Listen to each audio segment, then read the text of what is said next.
રાજ્યના 14 જિલ્લાની અંદર છૂટાછવાયા સ્થળો ઉપર આજે ભારે વરસાદની હવામાન વિભાગે આગાહી કરી છે।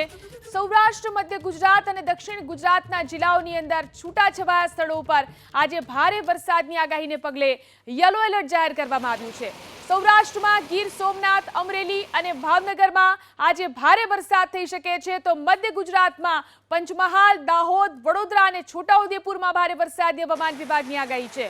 આ તરફ દક્ષિણ ગુજરાતની અંદર ભરૂચ, નર્મદા, વલસાડ, સુરત, તાપી, નવસારી અને ડાંગમાં પણ ભારે વરસાદની આગાહીને પગલે યલો એલર્ટ જાહેર કરવામાં આવ્યું છે। તો સંઘ પ્રદેશ, દીવ, દમણ અને દાદરા નગર હવેલીના કેટલાક ભાગોની અંદર પણ ભારે વરસાદ થઈ શકે છે। તો આજે પણ રાજ્યના અનેક વિસ્તારોમાં ભારે વરસાદની આગાહી વ્યક્ત કરવામાં આવી છે। કેટલાક વિસ્તારોમાં યલો એલર્ટ પણ જાહેર કરાયું છે। સૌરાષ્ટ્ર, મધ્ય ગુજરાત અને દક્ષિણ ગુજરાતના જિલ્લાઓની અંદર છૂટાછવાયા સ્થળો ઉપર આજે ભારે વરસાદની આગાહીને પગલે યલો એલર્ટ જાહેર કરવામાં આવ્યું છે। સૌરાષ્ટ્રમાં ગીર સોમનાથ, અમરેલી અને ભાવનગરમાં આજે ભારે વરસાદ થઈ શકે છે, તો મધ્ય ગુજરાતમાં પંચમહાલ, દાહોદ, વડોદરા અને છોટાઉદેપુરમાં ભારે વરસાદની હવામાન વિભાગની આગાહી છે।